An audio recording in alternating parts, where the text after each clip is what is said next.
Subscribe कीजिए ध्येय IAS channel को और बेल आइकन को दबाइए लेटेस्ट वीडियो सबसे पहले देखने के लिए।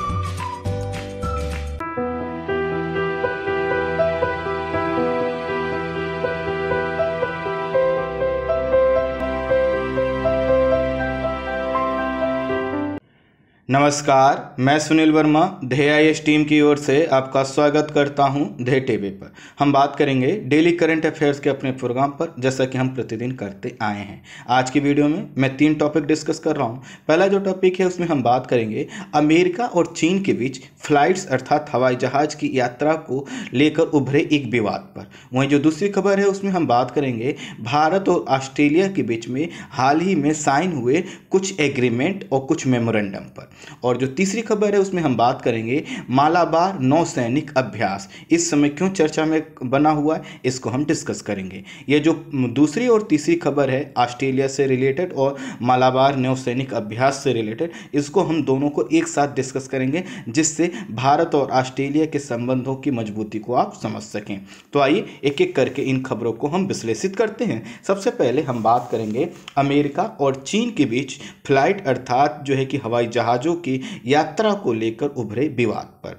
जैसा कि आपको पता है, यह जो समय है यह समय कोरोना वायरस का है और कोरोना वायरस एक ऐसा समय इस समय हमारे सामने है जिसको एक कहा जा रहा है कि ये टाइम चेंजिंग काल माना जाएगा। जैसे कि आप कहते हैं, जब भी कुछ इकोनॉमी में लिखते हैं तो आप कहते हैं कि 1929 का जो डिप्रेशन था, महामंदी थी, या भारत के संदर्भ में आप कहते हैं तो आज़ादी से पहले, आज़ादी के बाद, वैश्विक संदर्भ में ऐसे ही आप प्रथम विश्व युद्ध और द्वितीय विश्व युद्ध को भी एक घटनाक्रम का समय मानते हैं। ठीक इसी तरह से जो कोरोना काल है, ये कोरोना का जो फेज है, ये भी कुछ इसी रूप में कन्वर्ट होता चला जा रहा है। मैं ऐसा इस वजह से कह रहा हूँ क्योंकि कोरोना न सिर्फ एक बीमारी के रूप में अब हमारे सामने है, बल्कि कई प्रकार के चुनौतियों और तनावों को हमारे सामने उत्पन्न कर चुका है। और इन्हीं चुनौतियों और तनावों के बीच में विवाद छिड़ गया है दो देशों के बीच, जो कि लंबे समय से किसी अन्य क्षेत्र में चला आ रहा था, लेकिन अब यह जो कि हवाई जहाज के सेक्टर में भी प्रवेश कर गया। ये जो हवाई जहाज होते हैं जिनके माध्यम से हम आप ट्रेवल करते हैं, एक देश के अंदर भी और एक देश से दूसरे देश भी, और इसके लिए क्या होता है, इन हवाई जहाज़ों का हम सहयोग लेते हैं, सहारा लेते हैं, और इस वजह से हम एक गतिविधियाँ कर पाते हैं। लेकिन ये जो आपके स्क्रीन पर हवाई जहाज़ दिखाई दे रहे हैं, जैसे देखिए ये जो यूनाइटेड लिखा हुआ हवाई जहाज़ है, यह यूएसए का है। यह जो आपको अब दिखाई दे रहा है, यह जो पूरी इमेज है, यह आपका चाइना का है, और ये जो डेल्टा दिखाई दे रहा है ये भी यूएसए का है। तो कुल मिलाकर ये जो विवाद है कहीं ना कहीं दो देशों के बीच में है, लेकिन यह विवाद आगे बढ़कर अन्य देशों को भी प्रभावित कर सकता है। हुआ क्या है कि भारत चीन के बीच में तनाव बढ़ा है, चीन और यूएसए के बीच में तनाव बढ़ा है, और यूएसए की एक चुनौती सबसे बड़ी ये है कि रूस और चीन का जो गठजोड़ है, अर्थात उनकी जो म्यूचुअल अंडरस्टैंडिंग है या फिर एक दूसरे के साथ देने का तरीका, वो काफ़ी मजबूत हुआ है। तो पहले से ही यूएसए रूस को अपना प्रतिद्वंदी मानता आया है, और साथ ही साथ उसी के लिए काफ़ी वो चुनौतीपूर्ण स्थिति बनी रही है। हमने नाटो की स्थापना और उसके बाद कोल्ड वॉर का फेज़ देखा, लेकिन नया जो फेज चालू हुआ है उसमें भूमिका जो है कि हर जगह चीन की दिखाई दे रही है। अर्थात जो अभी रूस की गतिविधियां हैं, उन रूस की गतिविधियों में जो सहायक फैक्टर है वह चीन है, और इस तरह से यूएसए और चीन के बीच में क्या है, विवाद छिड़ गया। आपको पता है यूएसए और चीन के बीच में जो है कि पहले से ट्रेड वॉर चला आ रहा था, लेकिन अब क्या हुआ है, यूएसए और चीन के बीच एक जो है कि ट्रेड जो एग्रीमेंट हुआ था, उसी ट्रेड एग्रीमेंट में यह था कि इस पर सहमति बनाई गई थी कि यूएसए जितने चीन के फ्लाइट्स को यूएसए में आने की अनुमति देगा, चीन भी यूएसए के इतने फ्लाइट्स को चीन में आने की अनुमति देगा। इसको मैं आसान शब्दों में समझाऊं, इसका कहने का मतलब ये है कि जो हम ट्रेड वॉर देख रहे थे, इन्हीं ट्रेड वॉर में कुछ ट्रेड वॉर का मतलब क्या था कि जो ट्रेड का तरीका था, जो व्यापार का तरीका था, उसमें सहमति नहीं बन पा रही थी। लेकिन जब यह इस प्रकार के एग्रीमेंट होते हैं जिसमें हम वस्तुओं के लिए या ट्रेड और व्यापार को बढ़ावा देने के लिए कुछ हम एग्रीमेंट करते हैं, इसी प्रकार का एक एग्रीमेंट एग्रीमेंट दो देशों के बीच में फ्लाइट को लेकर भी हुआ था। आप कहेंगे ये ट्रेड कैसे, तो ये देखिए ये जो पूरा जो अगर ट्रेड को आप बहुत व्यापक संदर्भ में देखेंगे तो सभी चीज़ें, सर्विस का भी क्या होता है, ट्रेड होता है, व्यापार होता है, सर्विस सेक्टर का ये भाग है। तो कुल मिलाकर इनके बीच में यूएसए और चीन के बीच में एक एग्रीमेंट हुआ था कि अगर 10 फ्लाइट यूएसए क्या करता है, चीन की अनुमति देता है, अर्थात चीन के 10 फ्लाइट अगर यूएसए में आ सकते हैं तो चीन भी ऐसा ही करेगा कि यूएसए के 10 फ्लाइट उसके यहाँ रुक सके। यह इस वजह से है क्योंकि चाइना और यूएसए के बीच में बहुत बड़े लोगों की तादाद जो है कि ट्रेवल करती है। होता क्या है कि चूंकि दोनों ही देश व्यापारिक रूप से महत्वपूर्ण है, इसलिए अमेरिका और चीन के बीच लोगों की आवागमन बहुत ज़्यादा होता है। ठीक इसी तरह से एजुकेशन को लेकर, अन्य से चीज़ों को लेकर भी बड़ी संख्या में ट्रेवल होता है। तो इस प्रकार की इन्होंने ट्रेवल की जो है कि एक अपना एग्रीमेंट किया था कि अगर 100 जो है कि हवाई जहाज, मान लेते हैं इनकी अगर कंडीशन के अनुसार है, अगर 100 हवाई जहाज चीन के यूएसए में उतरते हैं तो यूएसए भी कह सकता है कि हमारे आप 100 जहाज अपने यहाँ उतरने दो या हमारे हवाई जहाज़ों को भी सर्विस देने दो। तो इक्वल, अर्थात जितने जहाज़ों की अनुमति एक देश देगा दूसरा देश भी उतने के ही देगा, यह बात हुई थी। लेकिन हुआ क्या था कि अभी जो है कि चीन ने अपने यूएसए के साथ किए गए इस जो अपना एग्रीमेंट है इसको थोड़ा सा नज़रअंदाज किया है और इसको लेकर वह तैयार होता दिखाई नहीं दे रहा, और इसी को लेकर दबाव बढ़ता चला गया डोनाल्ड ट्रंप। और डोनाल्ड ट्रंप ने अब यह घोषणा की है कि 16 जून से क्या होगा कि यहाँ पर जो फ्लाइट्स हैं, जो चीन की फ्लाइट्स हैं, वह फ्लाइट्स को उड़ने की अनुमति नहीं देगा। अर्थात जो चीन के हवाई जहाज अमेरिका में आते थे, अपने सर्विस देते थे, वह उनको अनुमति नहीं देगा। लेकिन इसमें भी एक खास कैटेगरी है। अभी आप समझिए कि जहाज़ों को अनुमति देने के लिए बात रोकी गई है। हुआ क्या है कि अब देखिए निर्णय ये लिया गया है कि जो 16 जून के बाद जो पैसेंजर प्लेन हैं उनकी उड़ान की अनुमति नहीं दी जाएगी। अर्थात अगर चीन जैसे कि अभी वह कर रहा है, अपने छात्रों को जो फंसे हुए हैं उनको अमेरिका लाने का प्रयास कर रहा है, अमेरिका ने कहा कि भाई आप एक चीज़ समझिए कि जब आप अपनी फ्लाइट्स को हमारे यहाँ ला रहे हैं और यहाँ से लोगों को ले जा रहे हैं, तो जो हमारे यहाँ की फ्लाइट्स कंपनियाँ हैं वह भी जाना चाहती हैं, बीजिंग जाना चाहती हैं, संघाई जाना चाहती हैं, तो उनको भी जाने दीजिए। आप ऐसा क्यों कर रहे हैं कि आप अपनी फ्लाइट से सेवाओं को, अर्थात अपने लिए तो आपने एयरपोर्ट से लेकर सभी चीज़ों को खोल रखा है, लेकिन यही सुविधाएं, यही सेवाएं अगर अमेरिका की फ्लाइट कंपनियां देना चाहती हैं तो आप अनुमति नहीं दे रहे हैं। आपने कह रखा है कि कोरोना वायरस के वजह लॉकडाउन के कारण सभी चीज़ें स्थगित की जाती हैं। तो यूएसए का कहना है कि जब आप हमारी फ्लाइट्स को, अर्थात यूएसए की फ्लाइट्स को चीन में नहीं उतरने दे रहे हो, आप उसको अनुमति नहीं दे रहे हो, तो हम आपकी फ्लाइट्स को अनुमति कैसे दें। इसलिए 16 जून के बाद आपका कोई भी नागरिक पैसेंजर क्या होगा, हमारे यहाँ से अपनी सेवाएं नहीं दे पाएगा। इसमें 4 कंपनियों का उन्होंने जिक्र किया है, मैं उनका भी नाम बताता हूँ। अब देखिए इसमें कहा क्या गया, पैसेंजर प्लेन, अर्थात जो कार्गो प्लेन होते हैं, जो सामान को ले जाने वाले होते हैं, वह तो यूएसए के अभी भी चीन में जा रहे हैं और चीन के यूएसए में आता है, अर्थात सामान को लेकर कोई बात नहीं है। यहाँ पर जो इशू था वह था पब्लिक पैसेंजर के लिए जो फ्लाइट्स होती हैं उनके लिए बात। तो अभी देखिए इन्होंने क्या किया, यूएसए ने जो यह डिसीजन लिया है कि 16 जून के बाद पैसेंजर प्लेन की उड़ान की अनुमति नहीं दी जाएगी। इससे चाइना की 4 कंपनियां, एक तो है एयर चाइना, दूसरा हैनान एयरलाइंस होल्डिंग कॉरपोरेशन, तीसरा है चाइना ईस्टर्न एयरलाइन कॉरपोरेशन, चौथा है चाइना साउदर्न एयरलाइन कॉरपोरेशन से प्रभावित होंगे। अब हुआ क्या है कि जो है कि इनके अब यह जो सेवाएं बंद हो जाएंगी उसमें कौन से जहाज़ों पर बात होगी, पैसेंजर जहाज़ों पर यह बात लगेगी, लेकिन कार्गो जहाज की जो सेवाएं थी वह पहले की तरह चालू रहेंगी। अर्थात अभी भी कार्गो की जो कार्गो प्लेन होते हैं यूएसए के, वह चीन में जा रहे हैं। लेकिन अभी इन्होंने क्या कहा था, मांग की थी, उन्होंने मांग यह की थी, यूएसए की 2 कंपनियां हैं, एक का नाम है यूनाइटेड एयरलाइंस और दूसरी है डेल्टा डेल्टा एयरलाइंस, इन्होंने कहा कि आप हमें डेली फ्लाइट सर्विस की अनुमति प्रदान करें। और यह अनुमति कैसे प्रदान करना है? इन्होंने कहा कि डेल्टा एयरलाइंस यह चाह रही थी कि वो डेट्रॉयट और सिएटल, ये दोनों यूएसए के शहर हैं, आप इनको देख लीजिएगा। डेल्टा और एयरलाइंस चाह रही थी डेट्रॉयट और सिएटल से संघाई को अपनी सर्विस दे, और यूनाइटेड एयरलाइंस चाह रही थी वह सैन फ्रांसिस्को और न्यू जर्सी से बीजिंग और संघाई तक के लिए उसको फ्लाइट की अनुमति दी जाए, अर्थात वह जो भी पैसेंजर उसकी सेवा लेना चाहते हैं उनको लेने दिया जाए।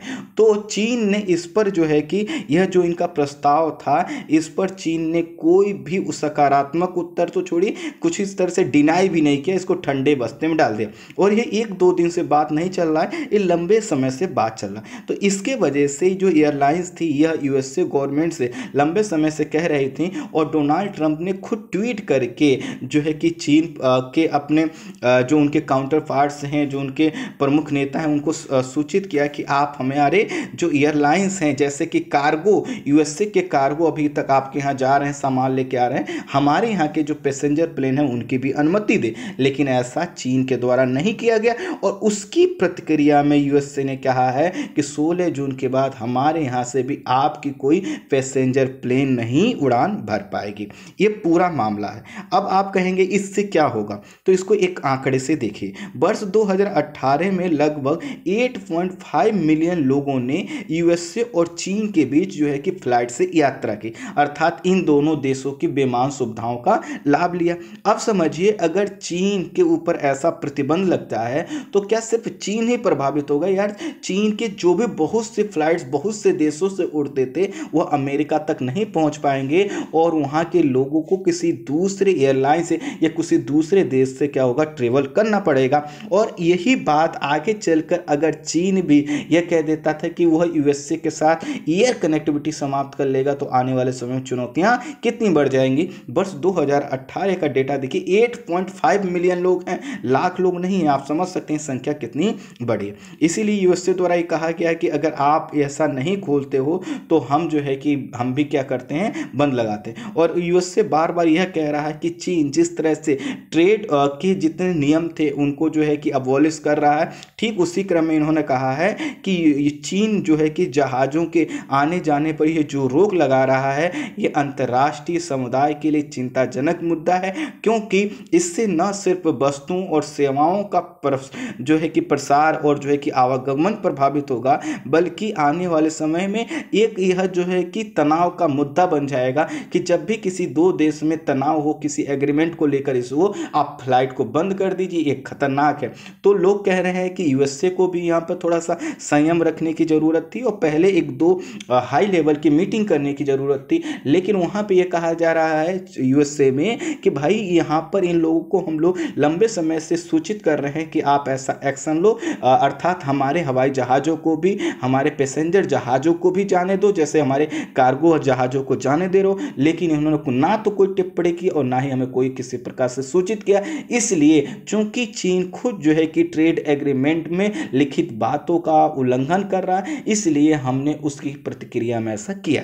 आने वाले समय में देखते हैं इसमें क्या होता है। आइए हम बात करते हैं अब दूसरी खबर पर, और वह है भारत ऑस्ट्रेलिया मजबूत होते संबंध। आपको पता है हाल ही में भारत और ऑस्ट्रेलिया ने म्यूचुअल लॉजिस्टिक सपोर्ट एग्रीमेंट पर वर्चुअल हस्ताक्षर किया। वर्चुअल का मतलब होता है ऑनलाइन, जैसे आप वीडियो कॉलिंग के माध्यम से सिग्नेचर जो होते हैं, बातचीत होती है, बैठक होती है, सबमिट होता है, इसी को म्यूचुअल लॉजिस्टिक सपोर्ट एग्रीमेंट के नाम से जानते हैं। इसी में क्या हुआ, हस्ताक्षर हुआ। इसमें इस बात पर सहमति बनी कि भारत और ऑस्ट्रेलिया एक दूसरे के मिलिट्री बेस का प्रयोग कर सकते हैं। इससे क्या होगा, भारत प्रशांत क्षेत्र में, ऑस्ट्रेलिया हिंद महासागर क्षेत्र में अपनी स्थिति को मजबूत कर पाएगा और भविष्य में उत्पन्न होने वाली चुनौतियों को यह टैकल कर पाएंगे। अब मैं आपको फिर से एक इमेज दिखाता हूँ। ये देखिए, आपको इंडिया का आपको एक इमेज दिखाई दे रहा है, और इसी में एक चीज़ को ये भी देखिए कि यहीं पर आपको ऑस्ट्रेलिया दिखाई दे रहा। तो आपको यह जो क्षेत्र दिखाई दे रहा है, यहाँ पर चाहता है ऑस्ट्रेलिया अपनी मजबूती बढ़ाना, और दूसरा यह जो क्षेत्र है यहाँ पर जो भी नौसैनिक बेस हैं उनका प्रयोग भारत चाहता है। इससे क्या है कि देखिए, आपको यही पता है, यहीं वहीं पर साउथ चाइना सी का यह पूरा क्षेत्र है, और जो साउथ चाइना सी का यह पूरा क्षेत्र है इसमें चीन का प्रभाव बहुत ज़्यादा है, और साथ ही साथ आए दिन जो यहाँ पे हमारे आवागमन है उनको चीन प्रभावित करता रहता है। इसीलिए कहा यह जा रहा है कि यह जरूरी है कि भारत और ऑस्ट्रेलिया एक दूसरे के साथ संबंधों को आगे बढ़ाकर इस प्रकार की एग्रीमेंट की। तो खैर हमने एग्रीमेंट कर लिया है, और इसमें हमने क्या सहमति व्यक्त की है कि एक दूसरे के मिलिट्री बेस, जैसे हमारा अंडमान निकोबार वाले क्षेत्र में या फिर जो है कि दक्षिण भारत के जो राज्यों में जो मिलिट्री बेस है उनका प्रयोग ऑस्ट्रेलिया कर लेगा, और जो ऑस्ट्रेलिया का जो मिलिट्री बेस है उसका हम प्रयोग कर पाए। अब ये तो एक मोटी सी बात थी जो इसमें है। इसमें दो महत्वपूर्ण डिक्लेरेशन हुए, उनको आप समझिए। डिक्लेरेशन काफी महत्वपूर्ण। पहला था कॉम्प्रिहेंसिव स्ट्रेटेजिक पार्टनरशिप। अब शब्द इसको थोड़ा सा देखिए। कॉम्प्रिहेंसिव स्ट्रेटेजिक पार्टनरशिप का मतलब इस प्रकार की पार्टनरशिप से है जिसके केंद्र में है स्ट्रेटेजी, अर्थात कोई भी ऐसा कार्य जो दोनों देशों के लिए समान महत्व का रखता है उसमें पार्टनरशिप की मजबूती दी जाएगी। इसमें सिर्फ व्यापार नहीं है बल्कि डिफेंस, रक्षा, जो है कि रिसर्च, सभी चीजें शामिल हो जाती हैं। अर्थात कॉम्प्रिहेंसिव बहुत डायनेमिक होगा, बहुत विस्तृत होगा, और दोनों मिलकर एक स्ट्रेटेजिक बनाकर अपनी पार्टनरशिप को क्या करेंगे, फुलफिल करेंगे। फॉर एग्जांपल ना सिर्फ जो है कि भारत और ऑस्ट्रेलिया व्यापार बल्कि हिंद और प्रशांत क्षेत्र में जो आवागमन है, जो परिवहन है, उसको देखने का प्रयास करेंगे संयुक्त रूप से। साथ ही साथ यहाँ पर जो भी चीन या दूसरे देश की गतिविधियां हो रही हैं उनको मॉनिटर करेंगे। आने वाले समय में कैसे महासागरों का बहुत ज़्यादा क्रिएटिव तरीके से यूज हो सकता है इस पर अपना विचार विमर्श करेंगे। अर्थात कुल मिलाकर उन सभी चीज़ों को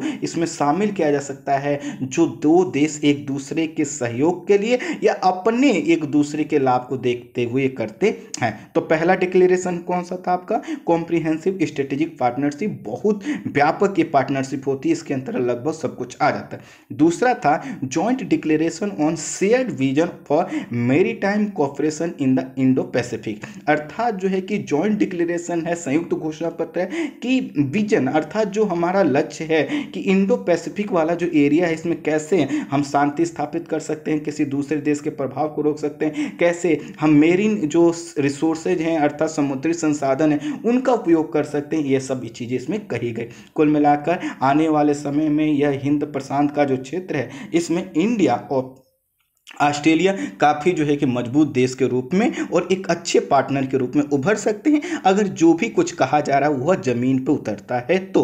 अब देखिए इनके साथ साथ 7 एग्रीमेंट हुए। इन एग्रीमेंट्स को देखिए आपको अपने आप समझ में आ जाएगा कि ये जो हुआ समिट है कितना।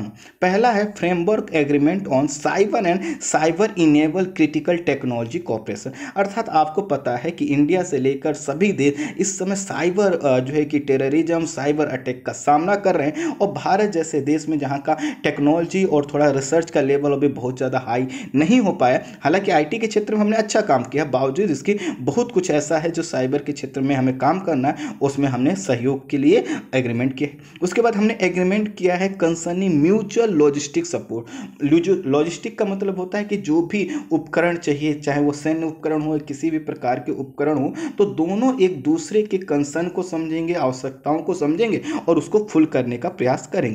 तीसरा है memorandum on cooperation in the field of mining and processing. आपको पता है कि कुछ समय पहले क्या हो रहा था, अडानी ग्रुप ने जो है कि ऑस्ट्रेलिया में कोल माइनिंग का प्रोजेक्ट लगाया, उसका विरोध होने लगा, काफ़ी व्यापक विरोध हुआ, उसके बाद कुछ समय के लिए उस पर रोक भी लगी। तो इस तरह से जो ये माइनिंग होता है, माइनिंग के क्षेत्र में भी दोनों देश क्या करना चाहते हैं, आगे बढ़ना चाहते हैं। ये तभी जरूर हो सकता है जब दोनों देश अपने टेक्नोलॉजी का आदान प्रदान करें। हमारे पास रिसोर्सेस हैं, उनके पास टेक्नोलॉजी है, हमारे पास हम उनसे टेक्नोलॉजी लेके अपने रिसोर्स का बहुत ज़्यादा अच्छा उपयोग कर सकते हैं।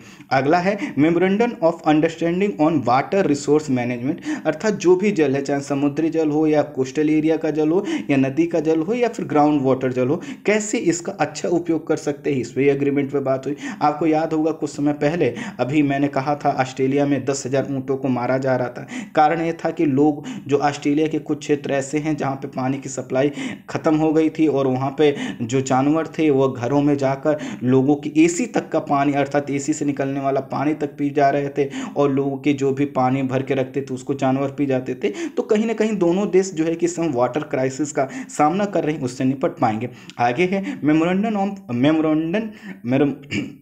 Memorandum of understanding on cooperation in vocational education and training, अर्थात वोकेशनल एजुकेशन में ट्रेनिंग देने के लिए हम आगे बढ़ेंगे। अर्थात एजुकेशन के क्षेत्र में ऑस्ट्रेलिया अच्छा खासा कद रखता है, वो अपना सहयोग देगा, भारत भी अपना सहयोग देगा। इसी के साथ मेमोरेंडम ऑफ अंडरस्टैंडिंग एक किया गया है on the field of public administration, अर्थात जो गवर्नेंस ऑफ पब्लिक एडमिनिस्ट्रेशन के पार्ट्स होते हैं उनमें क्या क्या सुधार किया जा सकता है, कैसे टेक्नोलॉजी का इनपुट शामिल किया, इन सभी चीज़ों पर बात की जाएगी। और साथ ही साथ डिफेंस कोऑपरेशन और इंक्लूडिंग साइंस एंड टेक्नोलॉजी के क्षेत्र में भी एक मेमोरेंडम ऑफ अंडरस्टैंडिंग साइन हुआ है। इससे यह पता चलता है कि आने वाले समय में अगर भारत जो दो डिक्लेरेशन है और साथ ही साथ ये जो एग्रीमेंट हैं इनको अगर अच्छे तरीके से लेकर आगे बढ़ता है तो इससे न सिर्फ जो है कि भारत और ऑस्ट्रेलिया के संबंध मजबूत होंगे बल्कि यह भारत के लिए काफ़ी अच्छा होगा, क्योंकि उसको एक ऐसा पार्टनर मिल रहा है जो अपना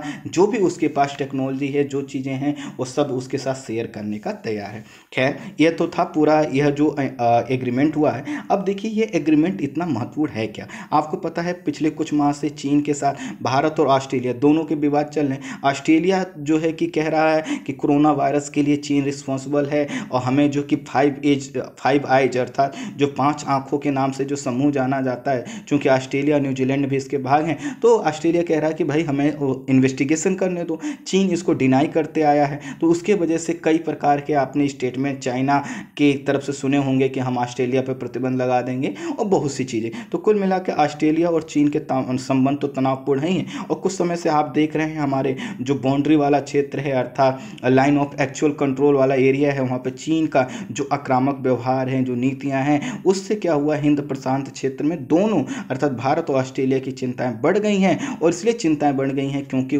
जो यह चीन की जो आक्रामक नीतियां हैं, यह प्रसारवादी जो नीतियां हैं, यह किसी भी देश के लिए घातक हो सकती हैं। इसलिए जो है कि इन घोषणाओं से जो है कि जो एग्रीमेंट और जो डिक्लेरेशन किए गए हैं, इससे आने वाले समय में भारत और ऑस्ट्रेलिया एक दूसरे के साथ संबंधों को मजबूत बढ़ाते हुए चीन को काउंटर करने का प्रयास कर सकते हैं। इसी में एक नया चीज़ ये आया है कि अभी भारत ने कहा है कि वो ऑस्ट्रेलिया को मालाबार नौसैनिक अभ्यास में शामिल करने पर भी विचार करेगा। अर्थात हमारा एक मालाबार नौसैनिक अभ्यास होता है और यह जो अभ्यास होता है इसमें शामिल होते हैं भारत, अमेरिका और जापान तीनों सेनाओं के बीच जो है कि वार्षिक रूप से आयोजित होने वाला एक त्रिपक्षीय सैन्य अभ्यास है और इसमें वर्ष 2016 से ही ऑस्ट्रेलिया इसमें शामिल होने की इच्छा प्रकट आया है, लेकिन भारत इसमें इसलिए शामिल नहीं करता था।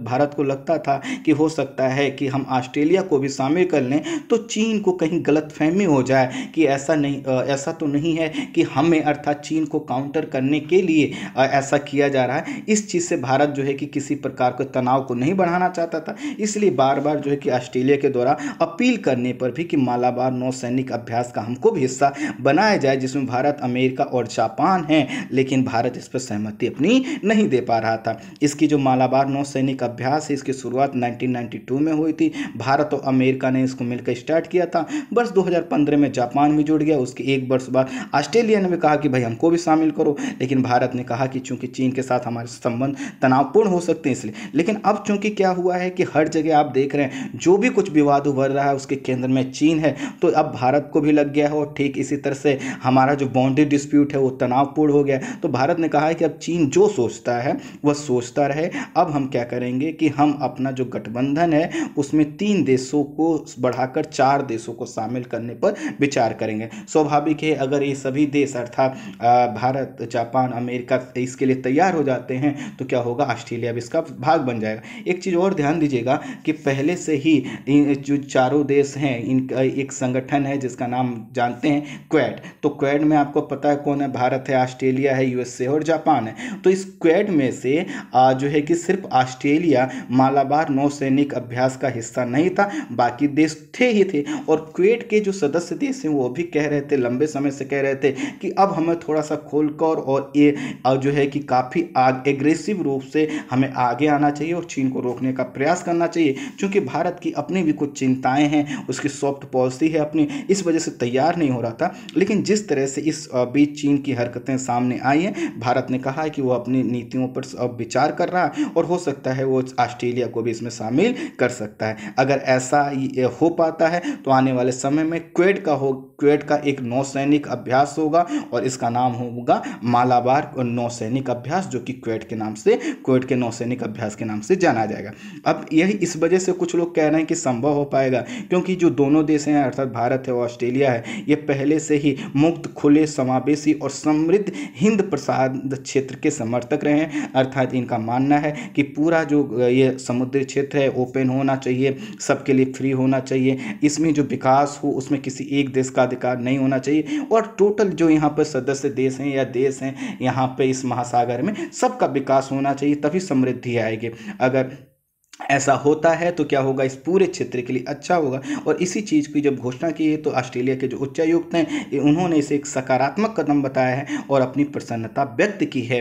अब यहाँ पे एक चीज़ और थोड़ा सा आपको समझना है कि ऐसा नहीं है कि हम जो है कि ऑस्ट्रेलिया से पहले बिल्कुल कटे हुए थे। हमारा एक जो भारत ऑस्ट्रेलिया संयुक्त नौसैनिक अभ्यास, जिसका देखिए नाम है ऑसी इंडेक्स, इसका मतलब है ऑस्ट्रेलिया इंडिया एक्सरसाइज, पहले से हम चल रहे थे। और पिच ब्लैक जो युद्ध अभ्यास है वो अभी हम करते चले आ रहे हैं, किसके साथ, ऑस्ट्रेलिया के साथ। ये ध्यान रखिएगा, ये पीटी के पॉइंट ऑफ व्यू से पिच ब्लैक और ये ऑसी इंडेक्स काफ़ी इंपॉर्टेंट है। तो इसमें हम पहले से ही अपने अभ्यास करते चले आ रहे हैं, लेकिन जो अब यह प्रस्ताव आया है कि मालाबार नौसैनिक अभ्यास में ऑस्ट्रेलिया को शामिल किया जा सकता है, इसका एक ही वह है कि जैसे 2 महीने से क्या हो रहा है, तो हमने देखा कि एक बात आई कि जो आइलैंड है, आइलैंड का स्वैप किया जा सकता है भारत और ऑस्ट्रेलिया के बीच। फिर उसके बाद अभी है जो नए एग्रीमेंट आए हैं और उसके बाद मालाबार नौसैनिक अभ्यास में भारत जो है कि ऑस्ट्रेलिया को शामिल करना चाहता है। जापान के साथ साथ अन्य जो देश हैं अब भारत के साथ अपने संबंध मजबूत करना है। उधर यूएसए ने पूरी अपनी जो कि जिम्मेदारियों का जो एक ये दबाव वो है भारत पे छोड़ा। कारण ये है कि